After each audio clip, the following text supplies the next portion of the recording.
Hey, hey, hey! Sugol, sugol! Philippines, madam. Mo, juwal, mo. Isang OFW nga na nahuli ng kanyang amo habang kausap ang kanyang nanay or kanyang pamilya sa cellphone. Ito ay content ng isang kababayan natin na yung kanyang page ay Waray in Saudi Vlog. Ito ay nangyayari sa totoong buhay, lalong-lalo na sa mga kababayan nating OFW. At ako ay isa na dyan sa naka-experience ng ganyang nangyari. Na noong una, bago pa lang ako doon sa Kuwait, ay bawal na bawal yung cellphone. At relate na relate ako dito sa kanyang content. Kaya narito guys, panoorin natin. Sa winti, juwal.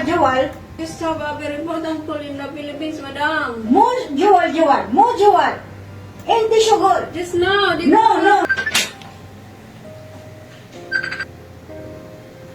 Hello? Busy po ako. Bakit? Oo. Sige. Tatawag ako mamaya pag ano ba, katapos mo. Kasi nakita ko ng amo ko. Hindi ako maaram. Sige. Oo. Kuang kam na lang, update na lang kam. Sige. Hey! Sugol. Sa winti, juwal. Madam, sorry. I just have a very important call in the Philippines, madam. Mo, juwal. Mo, juwal. Hindi sugol. Just now. No. Yala, sugol. Kalas sugol. Badin jawal. Filel anajib.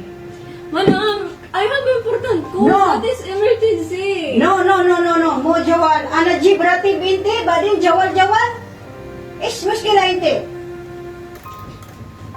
Inti piratib hina. Inti sugol hina. Mo jawal.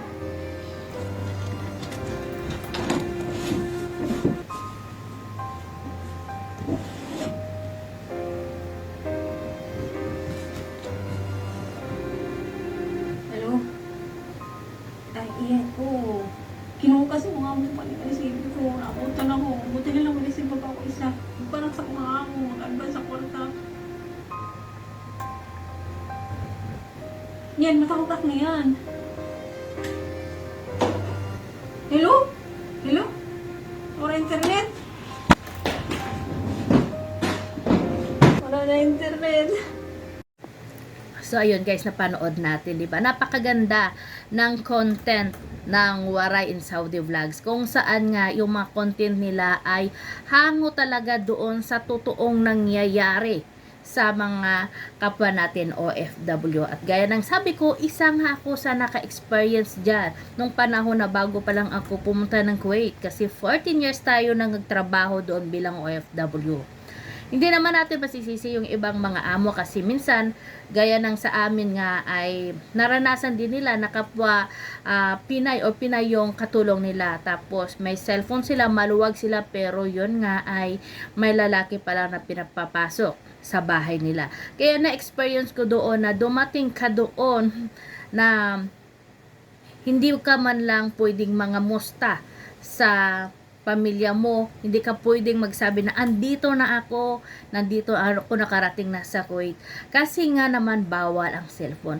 Walang cellphone, tinitingnan muna nila yung magamit mo bago ka pumasok sa bahay nila.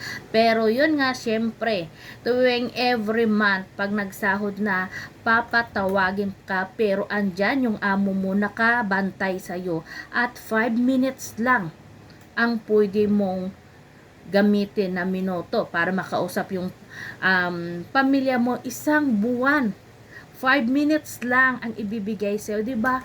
Kulang na kulang. Kaya nga gaya ng sabi ng mga ibang mga lahi na kung mautak sila, mas mautak yung mga Pinoy. Kasi nga may mabuti na lang at yun sa kapatid ng amo ko sa side ng lalaki ay merong isang katulong doon na Pinay din, kung saan nga ay napakabait at napakaluwang sa kanila.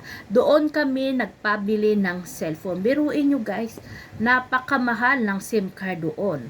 At yung ginagawa namin yung cellphone, tinatago namin sa bigasan or sa ilalim ng mga sapatos namin para hindi makita. At kung tumatawag man kami ay patago. Kailangan may isa na nagbabantay o na tumitingin sa pintuan. Baka nga merong amo. At yung napakahirap pa doon ay isang beses nga pinagbintangan kami na nag-alarm daw yung cellphone namin. Tiningnan lahat yung mga bag namin kasi nga may cellphone daw kami.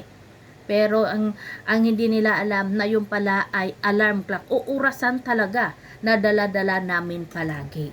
Pero yon nga ang napakahirap bilang isang OFW na mawalan ka ng komunikasyon, lalong-lalo na pag may emergency. Katulad ng nangyari dito kay Kabayan, nakausap niya yung kanyang pamilya at may emergency nga pero walang pakialam yung amo niya. Kasi nga ayon sa amo niya ay binabayaran sila, sinasahuran sila para magtrabaho, hindi para humawak ng cellphone. Kahit na guys na pag gumagamit tayo ng cellphone, wala naman tayong trabaho. Pero hindi lahat ng utak ng mga amo ay pare-pareho. Merong iba na nakakaintindi pero meron din na makitid yung utak.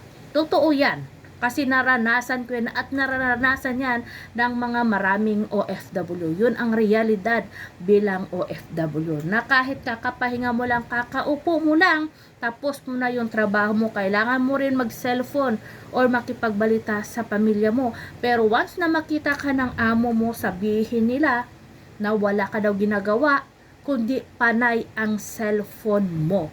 Cellphone lang daw yung inaatupag mo at hindi ka gumagawa ng trabaho mo. Which is maling-mali sila.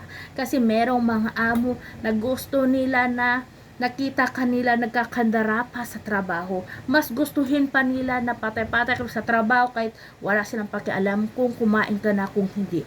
Yung gusto nila ay makita kanila na nagkakaundagaga sa trabaho. Pero hindi lahat ng amo ay mga masasamang ugali. Meron ding mga amo na mga mabait. Kaya naman, napakaswerte mo kung yung amo mo ay nakakaintindi. Pero yung amo mo na makitid yung utak at palagi kang binabantayan, ay nako, kawawa ka. Kaya yung iba ay tinitiis na lang nila kaysa naman ay magpalipat-lipat ng amo. Kasi yung iba dyan, pag hindi ka nagustuhan ng amo mo, lalo pa pag silosa, lalong-lalo na dyan sa Middle East, na kung silosa yung amo mo, makita ka na maganda ka, lalo pa at Pinay. Di naman natin pinagmayaman yung mga Pinay, pero pag silosa yung asawa, hindi mo alam, bigla ka na lang dadalhin sa ibang bahay. Yun pala ay ibininta ka na sa ibang bahay na walang kamalay-malay, na sinasabi sa agency natin na bawal tayo ibinta.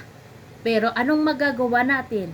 Makakareklamo pa ba tayo kung doon na nga ay bininta tayo? Kasi nga marami na tayong nalaman na tungkol yan at na-experience na natin sa mga kakilala natin. Kasi nga, kaya nga naman ay good job dito kay Waray in Saudi Vlogs. Napakaganda ng content niya at totoo na nangyari yan sa totoong buhay, lalong-lalo na sa mga kapwa natin OFW. Kaya mabuhay tayong mga OFW kasi nga kahit anong sobrang hirap ng pinagdaanan natin, sobrang hirap ng trabaho natin, pero tinitiis natin para sa pamilya natin.